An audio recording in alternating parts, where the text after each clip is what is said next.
దానియేలు గ్రంథము 6వ అధ్యాయము దగ్గరకు రాగానే దుఃఖ స్వరముతో దానియేలుని పిలిచి, జీవము గల దేవుని సేవకుడైన దానియేలు, నిత్యము నీవు సేవించుచున్న నీ దేవుడు నిన్ను రక్షించగలిగిన అని అతనిని అడిగెను. ఆమేన్. హల్లెలూయా. రాజు సింహపు గృహం దగ్గరకు వచ్చి ఆయన మాట్లాడుతున్న మాట ఏమిటి అని అంటే, జీవము గల దేవుని సేవకుడైన దానియేలు. ఏమని పిలుస్తున్నాడు ఆయన్ని? దానియేలు అంటే సరిపోయేది కదా, దానియేలు అని పిలిస్తే సరిపోయేది కదా. అప్పటికి ఆయన వయసు చాలా ఎక్కువ. ఎవరిది? సింహాల గుహలోకి వెళ్ళేసరికి దానియేలు తనకు వయసు చాలా ఎక్కువ. దానియేలు బ్రతుకున్న కాలంలో 3 రాజులు ఏలుబడి చేశారు. నెబుకద్నెజరు, ఆ తర్వాత మరొకరు, ఈయన 3వ రాజు. ఈ 3వ రాజు వచ్చి అంటున్నాడు, సింహాల గుహలో వేశారు. ఈ స్టోరీ మీకు తెలుసు కాబట్టి నేను చెప్పట్లేదు. అది తెలుసు కదా, సింహాల గుహలో ఎందుకు వేశారు ఆయన్ని? ప్రార్థన చేస్తున్నాడని. ఎందుకే ప్రార్థన చేస్తున్నాడని మాత్రమే కాదు, నెబుకద్నెజరు యొక్క రాజు, ఆ రాజు కాలంలో కూడా ప్రముఖుడుగా ఉన్నాడు, ఆయన కొడుకు కాలంలో కూడా ప్రముఖుడుగా ఉన్నాడు. ఈయనొచ్చాక కూడా ఈయన ఒక ప్రత్యేకమైన వ్యక్తిగా చూస్తున్నాడు. హల్లెలూయా. చూడండి, ఆ మాటలు మనం ఈ అధ్యాయంలో మొదటిగా కనబడతాయి. చూడండి ఆ మాటలు. తన రాజ్యం అంతటిపై అధిపతులుగా ఉండుటకై 120 మంది అధిపతులను నియమించుటకు దర్యావేషునకు ఇష్టమాయెను. వారిపైన 3 ప్రధానులుగా నియమించెను. ఆ 3లో దానియేలు ముఖ్యుడు. రాజునకు నష్టము కలగకుండానట్లు ఆ అధిపతులు తప్పకుండా వీరికి లెక్కలు చెప్పవలను ఆజ్ఞ ఇచ్చెను. ఈ దానియేలు అతి శ్రేష్టమైన బుద్ధి గలవాడై ప్రధానులలోను అధిపతులలోను ప్రఖ్యాతి నొందిన వాడిని కనుక రాజ్యమంతటి మీద అతనిని నియమింపవలెనని రాజు ఉద్దేశించెను. దేవునికి స్తోత్రం. ఈయనకి ఎందుకు ఈ రాజు అంత ప్రత్యేకతనివ్వాలనుకుంటున్నాడు? ఎందుకని ఈ రాజుకి దానియేలు అంటే అంత ఇష్టం అని అంటే, చరిత్ర ఎరిగినోడు, ఈయన ఎంత జ్ఞానం గలవాడో, ఎంత దేవుని కృప కలిగిన వాడో, దేవుని ఆత్మలో ఎంతగా ప్రసిద్ధి నొందినవాడో ఈ రాజు కనుగొన్నాడు. ఎందుకంటే దానియేలుకు కల వచ్చింది. తెలుసు కదా మనకి స్టోరీ, అందుకే నేను చదివించట్లేదు. సారీ, దానియేలు కాదు, నెబుకద్నెజరుకు కల వచ్చింది.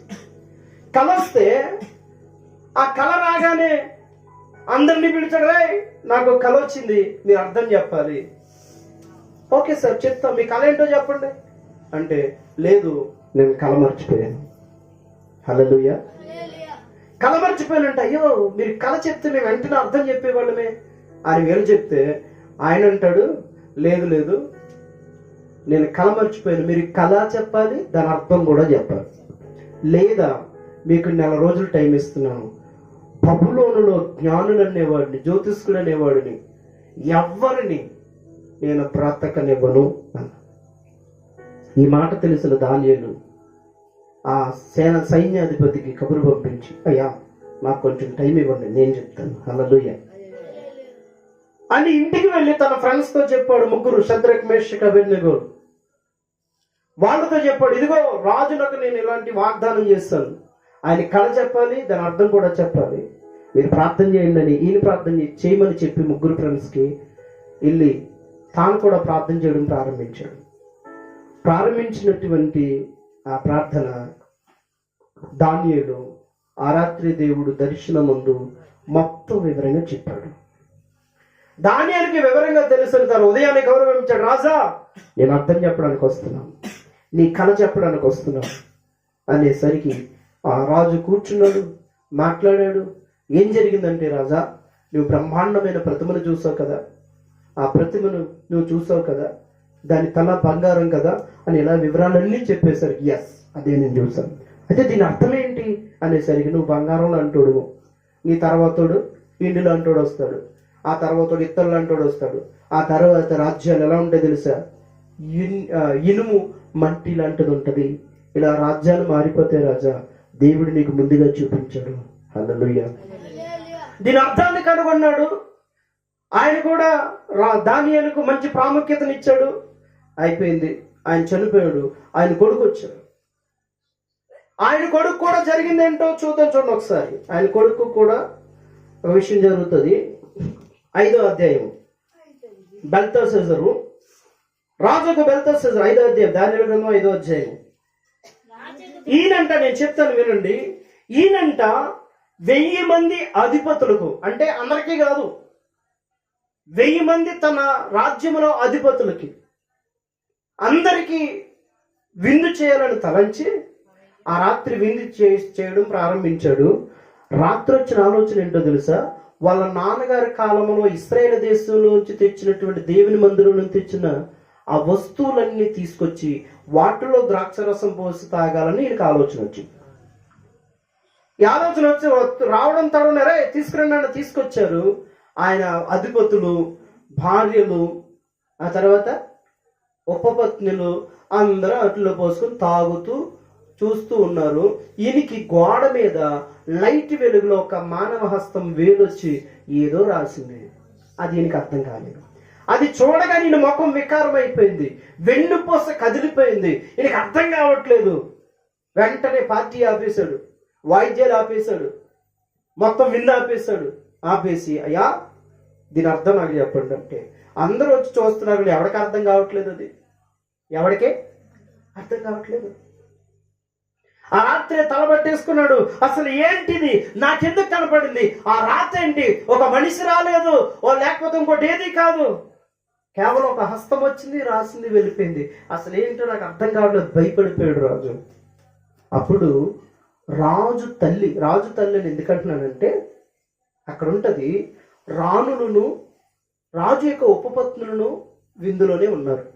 మరి బయట నుంచి వచ్చిన రాణి ఎవరు అని అంటే, రాజు యొక్క తల్లి, నెబుకద్నెజరు భార్య అని చెప్తారు పండితులు. రాణి అని ఉంటది.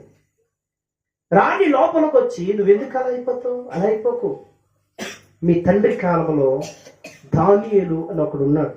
చూడండి, ఆ మాట చాలా చక్కగా ఉంటది. నీ రాజ్యంలో ఒక మనుషుడు ఉన్నాడు, అతడు పరిశుద్ధ దేవతల గల ఆత్మ గలవాడు. నీ తండ్రి కాలంలో అతడు దైవ జ్ఞానమును బుద్ధియు తెలివి గలవాడై ఉండుట నీ తండ్రి కనుగొనెను. హల్లెలూయా. ఆ మాట చెప్పేసరికి వెంటనే దానియేలు పిలిపించారు. దానియేలు దాన్ని కూడా అర్థం చెప్పారు. ఇలా ప్రాముఖ్యమైన వ్యక్తిగా ఉన్నాడు కాబట్టి ఈ యొక్క రాజు కూడా, ఎవరు ఇప్పుడున్నటువంటి రాజు కూడా ఏం చేశాడంటే, దానియేలుకి ప్రాముఖ్యతనివ్వడం వీళ్ళకి నచ్చలేదు. ఎవరికి? బబులోనులో ఉన్న మిగిలిన వాళ్ళకి. ఏదో ఒక విధంగా తప్పు పట్టుకోవాలనుకున్నారు కాబట్టి ఆ తప్పు ఎక్కడ దొరకదురా, వీడు ప్రార్థన చేస్తాడు, అక్కడే పట్టుకోవాలి. హల్లెలూయా. మీకు ఒక నిజం చెప్పనా, ప్రార్థన చేస్తే కష్టాలన్నీ పోతాయన్నది వాస్తవం. సత్యం ఏంటో తెలుసా, ప్రార్థనా పరులకి శత్రువులు ఎక్కువ లేస్తారు. Praise the lord. హల్లెలూయా. ప్రార్థించే వ్యక్తికి ఎప్పటికప్పుడు పోరాటం ఉంటుంది. సాతాను వాడి యొక్క క్రియ చేస్తూ ఉంటాడు. ఏదో ఒక విధంగా మనం ప్రార్థన ఆపాలి. ఎందుకంటే నువ్వు ప్రార్థిస్తూ ఉంటే వాడి రాజ్యం కూలిపోతుంది, నువ్వు ప్రార్థన చేస్తూ ఉంటే వాడి పని ఆగిపోతుంది, నువ్వు స్తుతిస్తూ ఉంటే వాడి సింహాసనం కదిలిపోతుంది, యేసయ్య సింహాసనం స్థిరపరచబడతా ఉంటది. దేవునికి స్తోత్రం. హల్లెలూయా. ప్రార్థిస్తూ ఉంటే శత్రువుతో పోరాటం చేస్తున్నావు. ఒకసారి ఒక దైవజనుడు చెప్పాడు, దయ్యాలు బాగా ఇప్పుడు కాదు, చాలా సంవత్సరాల క్రితం పూర్విక దైవజనుడు అనమాట. ఆయన ఒక ఊరు వెళితే ఆ ఊరిలో దెయ్యాలు మాట్లాడే దానికి అర్థమయ్యేదంట. అది నిజం అవుతుందో మనకు తెలియదు, నిజమని నేను నమ్ముతున్నాను. ఏంటి అని అంటే, ఆ గ్రామంలో అలా కళ్ళు మూసుకుని దర్శనం కనిపెడతా ఉంటే ఆ గ్రామంతో ఉన్న దెయ్యాలు చర్చిలో కూడా ఫ్రీగా పడుకున్నాయంట. చర్చిలో కూడా ప్రశాంతంగా ఉన్నాయంట. ఏ పని లేదు. మన పిల్లలు చూడండి, ఖాళీగా ఉన్నప్పుడు ఆడుకుంటూ ఉంటారు ఫోన్ పట్టుకుని, అలా ఉన్నాం. కానీ ఆ పేటలో ఎక్కడో చివరి చిన్న గుడిసె ఉంది. ఆ గుడిసె చుట్టూ మాత్రం సుమారు ఒక 200 దెయ్యాలు కంగారుగా తిరుగుతూ ఉన్నాయి. ఏదో పనున్నట్టు తిరుగుతున్నాయి, ఏదో పోరాడుతున్నట్టు తిరుగుతూ ఉన్నాయి. అప్పుడు ఈ పాస్టర్ గారిని అడిగారు, అయ్యా ఈ ఊర్లో ఒక చిన్న పేట ఉందా? ఉందండి. ఆ ఊర్లో చివరిన ఒక చిన్న గుడిసె ఉందా? ఉందండి. ఆ గుడిసెలో ఎవరుంటారు అంటే, ఏం లేదు, లెగలేని ముసలమ్మ ఉంటుందండి. లెగలేని ముసలమ్మ ఉంటుందండి. అవునా, నన్ను ఒకసారి అక్కడ తీసుకెళ్ళండి. అయ్యా నన్ను ఎందుకయ్యా ముసలమ్మ అయ్యా, ఆ దగ్గరికి వెళ్ళడం కూడా కష్టమయ్యా, ఆ ఇంట్లోకి మనం దూరలేమయ్యా అంటే, లేదు నన్ను ఒకసారి ఇక్కడ తీసుకెళ్ళండి. హల్లెలూయా. విషయం ఏంటో తెలుసా? ఊర్లో ఉన్న దెయ్యాల కన్నిటికి పని లేదు, ఖాళీగా కూర్చున్నాయి. ఆ ఇంటి చుట్టూరు ఏంటో తెలుసా పని? ఆమె నిత్యము ప్రార్థించే వ్యక్తి. హల్లెలూయా. ప్రార్థన బయటకు వస్తూ ఉంటే సాతాను యొక్క శక్తులు కదిలిపోతూ ఉంటాయి. నువ్వు ప్రార్థిస్తూ ఉండగా ఆత్మలో గొప్ప కార్యాలు జరుగుతాయి. నువ్వు అది తెలియాలంటే పరిశుద్ధ ఆత్మతో నింపబడాలి. మన మనోనేత్రాలు వెలిగించబడాలి. వెలిగించబడితే దేవుని శక్తి ఏదో సాతాను శక్తి ఏదో నీకు క్లియర్గా అర్థమవుతుంది. Praise lord. దానికి ఒక మీకు ఉదాహరణ చెప్తున్నా. ఎలీషా ఉన్న రాజ్యంలో ఏదైనా సరే ముందుగా ఎలీషాకి దేవుడు బయలుపరుస్తున్నాడు. అందుకని పక్క రాజు అన్నాడు, రే మనలోనే ఎవడో ఉన్నాడు గోడాచారి ఆ రాజుకి, ఇశ్రాయేల్ రాజుకి, కాబట్టి ఆయన చంపేస్తాను, ఎవడన్నా చెప్పండి అంటే మధ్యలో ఒక లేచానంట, అయ్యా మనలో ఎవడో లేడు కానీ ఆదేశులను ఒక ఆయన ఉన్నాడు, ఆయన పేరు ఎలీషా. ఆయన ఒక దైవజనుడు, ఆయనకి దేవుడు అన్ని బయలుపరుస్తాడు. అయితే ఆయన పంజెత్తి తీసుకొచ్చాడని మొత్తం రథాలు గుర్రాలు పంపించాడు. పంపిస్తే తెల్లవారేసరికి ఆయనున్న ఆ గుడిసె చుట్టూ రథాలు గుర్రాలు ఉన్నాయి. పొద్దున్నే దైవజనుడు ఇంకా ప్రార్థనలో ఉన్నాడు. పొద్దున్నే పనుడు వాకలు తొట్టడానికి ఏమో గబగబా బయటకు వస్తే ఇవన్నీ కనపడతాయి. గోల, ఏడుపు, అయ్యో నా ఏడువాడా, ఇదిగో మనకి శత్రువులు వచ్చేసారు అంటే దగ్గర, రే నువ్వు ఇలా దగ్గర, నేను అంటాను ఎలీషా రే నువ్వు ఇలా దగ్గర అని తల మీద చేసి ప్రార్థన చేయడం ప్రారంభించాడు. ప్రభువా యెహోవా, ఈయన పని వాని కన్నులు తెరవమనగానే వాడు మనోనేత్రాలు తెరవబడిగా ఈసారి చూస్తున్నాడు. వారు వెనక అగ్ని గుర్రాలు ఉన్నాయి. స్తోత్రం చెప్పండి. అగ్ని రథాలు ఉన్నాయి. హల్లెలూయా. మన మనోనేత్రం వెలిగించబడితే మన పక్షములు ఉన్నవారెవరో, మనతో ఉన్నవారెవరో, నీవు ఎవరితో ఉన్నావో, నువ్వు ఎవరు పక్షంగా ఉన్నావో కూడా అర్థమైపోతుంది. ఎందుకని అర్థం కావట్లేదో తెలుసా? యుగ సంబంధము దేవత మనోనేత్రములకు గుడ్డితనం కలిగి చేస్తా ఉంది. Praise lord. హల్లెలూయా. మన మనోనేత్రాలకు గుడ్డితనం కలిగి చేస్తా ఉంది. చీకట్లో బ్రతుకుతా ఉన్నాం. ఇంతకు ముందు మనం మాట్లాడుకున్నాం. యోహాను సువార్తలో ఉన్నటువంటి మాట ఏంటనంటే, ఇదిగో ఆ వెలుగు ప్రకాశించుచున్నది కానీ చీకటి దానిని గ్రహించలేకపోతాం అనంటే ఏం జరుగుతుంది? మన మనోనేత్రాలు మూసుకొని, కళ్ళు మూసుకొని అంటాడు చూడండి. కళ్ళు మూసుకొని అంటాడు, కళ్ళు మూసుకుని నడుతున్నాడని కాదు, ఆ ప్రవర్తన అలా ఉందని. హల్లెలూయా, హల్లెలూయా. కనుక ఈ దాని అలాంటి జ్ఞానం కలిగిన వాడు. అందుకని రాజుకి ఇష్టమై ఇలా చేస్తే, అధిపతిగా చెయ్యాలని చూస్తే వీళ్ళందరూ కలిసేమో సింహాల బోన్ వరకు తీసుకొచ్చారు. ఇప్పుడు మన మాట ఏంటంటే, జీవము గల దేవుని సేవకుడమైన దానియేలు. ఇప్పుడు నీ దేవుడు జీవం కలిగినోడా చచ్చినోడా? హల్లెలూయా. పునరుత్థానుడా, పునరుత్థానుడా, మరణము గెలిచి తిరిగి లేచిన పునరుత్థానుడా, సమాధి నుండి తిరిగి లేచిన పునరుత్థానుడా. హల్లెలూయా. రోషన్ కుమార్ గారు దైవజనుడు అద్భుతమైన పాటలు ఇలాంటివి పాడేవారు. నిలిచాడు, సజీవుడు. అందుకే యోబు అంటాడు, యోబు గ్రంథంలో ఏమంటాడు తెలుసా? నా విమోచకుడు సజీవుడని, తర్వాత ఆయన భూమి మీద నిలిచినని నేను ఎరుగుదును అని ఎప్పుడో చూసేశాడు. యేసు ప్రభు పుట్టక ముందే యేసు ప్రభును ఆయన ఆత్మలో చూశాడు. హల్లెలూయా, హల్లెలూయా. కనుక ఈయనెవరంట? దానియేలు జీవము గల దేవుని సేవకుడు. ఇప్పుడు ప్రశ్న ఏంటంటే, దేవుడు జీవం గలవాడు నీకు నాకు కూడా తెలుసు, కానీ ప్రజలు దానియేలు పిలిచినట్లుగా మనల్ని ఎందుకు పిలవట్లేదు? మనం ఎందుకని సేవించలేకపోతున్నాం? మరొక మానక ఎందుకని ఆరాధించలేకపోతున్నాం? ఇది మన ప్రశ్న. దానియేలుకి ఏమైనా అనుకూలత ఉందనుకుంటున్నారా? దానియేలుకి ఏమైనా ఫ్రీడమ్ ఉందనుకుంటున్నారా? లేదు. దానియేలు బానిసగా వెళ్ళాడు. హల్లెలూయా, హల్లెలూయా. అయితే ఎలా సేవించగలుగుతున్నాడో తెలుసా? ఎలా సేవించగలుగుతున్నాడో తెలుసా?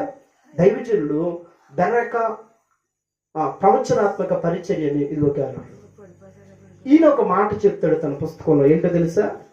ప్రార్థన అంటేనంట మన అవసరాల కొరకు మోకరించడం కాదంట, మన అక్కల కొరకు మోకరించడం కాదంట, దేవుణ్ణి ప్రేమించి ప్రేమతో ఆయన దగ్గర కూర్చోవడం అని ప్రార్థన. హల్లెలూయా. ఎంతమందికి అనుభవం ఉంది? దేవునికి స్తోత్రం. హల్లెలూయా. ఎంతమందికి ఆలోచన ఉంది? ఏంటంట ఆ దైవజనుడు చెప్తున్న మాట ఏంటి? అక్కర్ల కొరకు మోకరించడం కాదు, అవసరాల కొరకు మోకరించడం కాదు, దేవుణ్ణి ప్రేమించి ఆయన దగ్గర కూర్చోవడం ప్రార్థన. ప్రార్థన అనగా దేవునితో మాట్లాడటం, దేవునితో మాట్లాడటం. దానియేలు దేవుని ప్రేమిస్తున్నాడు కాబట్టి ప్రతికూల పరిస్థితుల్లోనూ ఆయనతోనే గడుపుతున్నాడు. హల్లెలూయా. యవనస్తుడండి శద్రక్ మేషక్ అబేద్నెగో దానియేలు యవనస్తులైన వారు దేవుని ప్రేమించారు కనుకే అయ్యా వారి అధిపతితో చెప్తున్నారు, అయ్యా మాకు రాజు దగ్గర నుంచి వచ్చే భోజనం వద్దయ్యా, ఆ ద్రాక్షరసం మేము తాగమయ్యా, మాకు శాకధాన్యాన్ని ఇప్పించండి. ఏమి ఇప్పించండి? శాకధాన్యాన్ని, శాకాహారం మేము తింటామయ్యా. రాజు తన దేవత దగ్గర బలిచ్చినది తను వండి మనకు పెట్టిస్తాడు. వద్దు, మేము తిని మేము అపవిత్రులం కాము కనుక మాకు అది వద్దు, శాకాహారమే మాకు కావాలి. హల్లెలూయా. యవనస్తులు దొరికింది తినేను కదా, తిన్నారా? తిండిని ప్రేమించారా? దేవుని ప్రేమించారా? దేవుని ప్రేమించారు. నీవు దేవుని ప్రేమిస్తే ప్రతి చోట నిత్యము దేవుని సేవించేటువంటి జీవము గల దేవుని సేవకులుగా మనం ఉంటాం. ఇంకా చూస్తే శద్రక్ మేషక్ అబేద్నెగోలు వాళ్ళు ఏమన్నారు?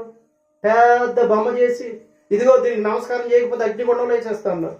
వేసుకుంటే వేసుకోండి. హల్లెలూయా. ఏమంటున్నాడు?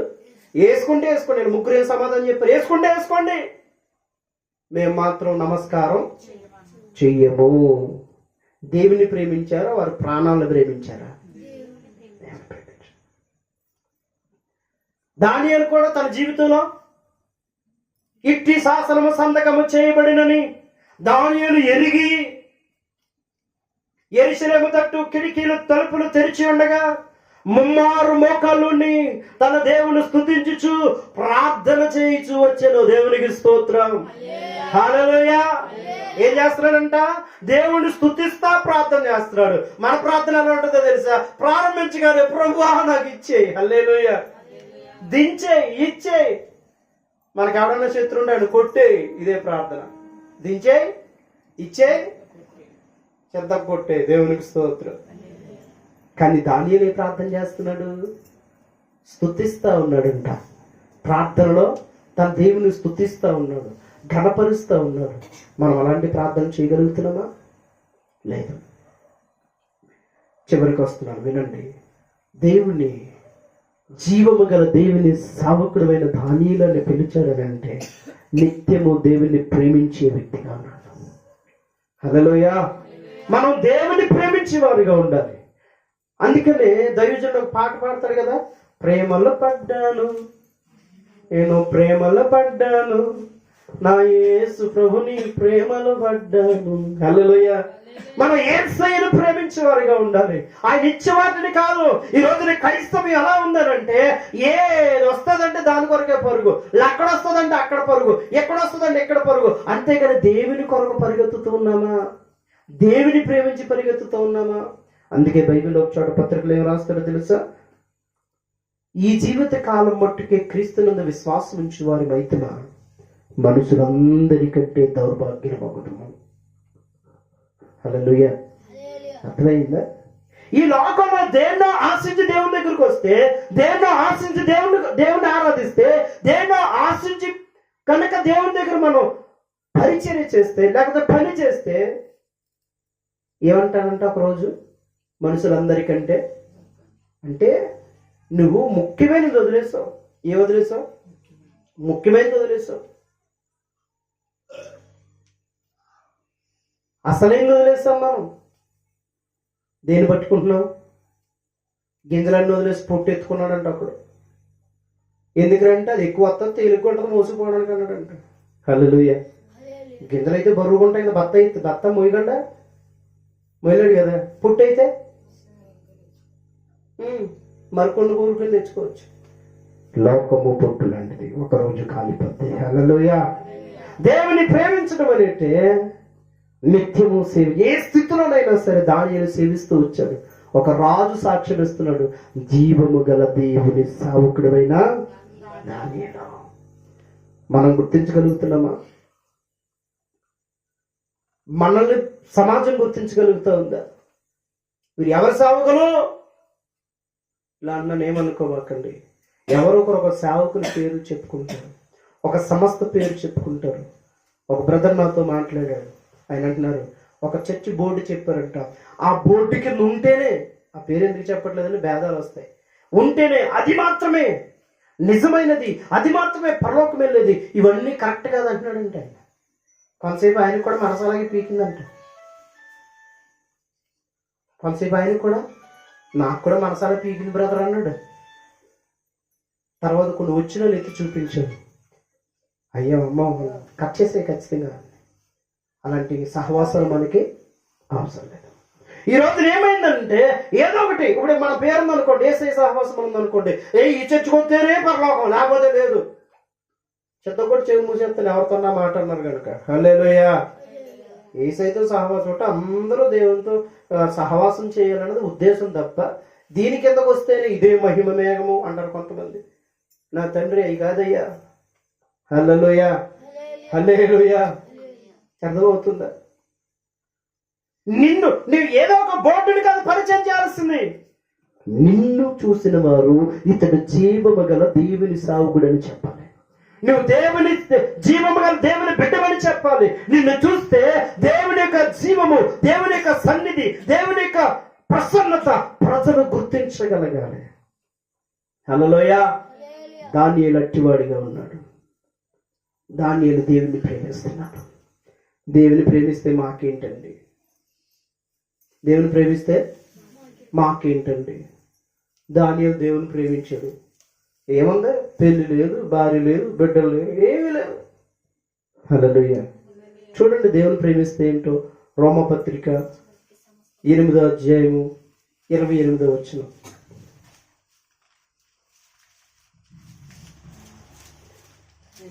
రోమపత్రిక 8వ అధ్యాయం.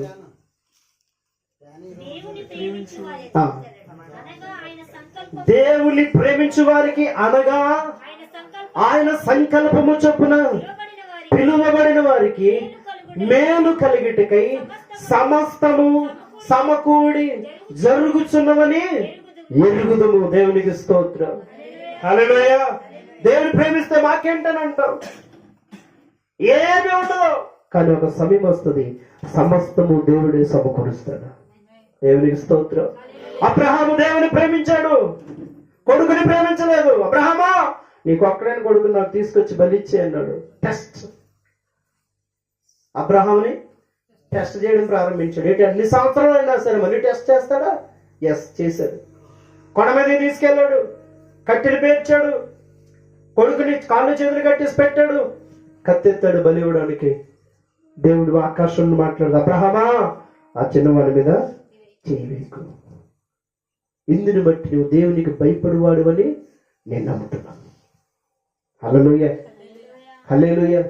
మరి దేవుడు ప్రేమించాడు కదా, మరి ఆయనకి ఏంటయ్యా అని అంటే, ఈ రోజున ఇశ్రాయేలుని పిలువబడే జాతి అంత ఆయన ఒక్కడుండి వచ్చిన సంతానం. ప్రైజ్ లార్డ్, హల్లెలూయా. మరి ఏమన్నా వదిలేసాడా? లేదు. మరి అయ్యా సిద్ధపరిచిన ఇదంతా వేస్ట్ అయిపోతుంది కదా, ఏం చేయమంటావు? అదిగో చూడు, పొదల్లో కొమ్ములు చిక్కుకున్న పొట్టేలను తీసుకొచ్చి దాన్ని మీద అర్పించు. దేవుడు ఆల్రెడీ సమకూర్చి పెట్టాడు అక్కడ. హల్లెలూయా, హల్లెలూయా. అర్థమవుతుందా? మన జీవితంలో కూడా దేవుని ప్రేమించే వారికి సమస్తము మేలు జరగడానికి సమకూడతాయి, సమకూడతాయి, సమకూడతాయి. ఒకటి ఒకటి ఒకటి ఒకటి సమకూడతా వస్తాయి. దేవుడు సమకూరుస్తాడు, దేవుడు సమస్తాన్ని సమకూరుస్తాడు. అయితే మనం చేయాల్సిన ఒకటే, దేవుని ప్రేమించడం, దేవుని ప్రేమించడం. దానియేలు దేవుని ప్రేమించిన వాడిగా కనబడతాడు. అలాంటి వాక్యంలో కనబడదు, కానీ దైవజనుల అనుభవం బట్టి నేను చెప్తున్నాను. దానియేలు దేవుని ప్రేమించాడు కాబట్టి తన జీవితాంతం ప్రార్థించడం మానలేదు, తన జీవితాంతం దేవునితో నడుచటం మానలేదు. జీవము గల దేవుని సావుకుడని సాక్ష్యం పొందాడు. మనకే సాక్ష్యం ఉంది. హల్లెలూయా, మనకే సాక్ష్యం ఉంది. జీవము గల దేవుని పిల్లలు మనకు సాక్ష్యం ఉందా? మన ఈ బిడ్డ దేవుని బిడ్డ అని సాక్ష్యం ఉందా? దైవజనులు చెప్తారు, చర్చిలోకి వస్తే పావురాలు, బయటికి వెళ్తే పందులు. హల్లెలూయా. గుళ్ళోనేమో ఏంటంట? పావురాలు, బయటికి వెళ్తే పందులు. ఎక్కడ పడితే అక్కడ వదిలేస్తాయి, ఎక్కడ పడితే అక్కడ ఉంటాయి. దానియేలు అలా లేడు, తన స్నేహితులు అలా లేరు, తన యొక్క సహవాసం అలా లేదు. హల్లెలూయా. ప్రత్యేకింపబడిన వారికి ఉన్నారు, దేవుడు ప్రత్యేకంగానే ఉంచాడు. దేవునికి స్తోత్రం. హల్లెలూయా. కనుక దానియేలు పిలిచిన రాజు, దానియేలు పిలిచాడు రాజు, నిన్ను నన్ను కూడా మీరు దేవుని బిడ్డలను పిలవాలి అంటే నువ్వు దేవుని ప్రేమించిన వ్యక్తిగా ఉండాలి. అర్థం అవడానికి 2-3 మాటలు చెప్పి నేను ప్రార్థన చేస్తాను. ఆదివారం ఎవరన్నా ఫంక్షన్కి పిలిచారు, ఏం చేద్దాం? మనం ఎవరం? జీవము గల దేవుని పిల్లలం, జీవము గల దేవుని సావుకులం, జీవము గల దేవుని సంఘం. మన దేవుడు జీవం గలవాడు. కానీ ఇప్పుడు ఎక్కడ ఉన్నాం? ఫంక్షన్.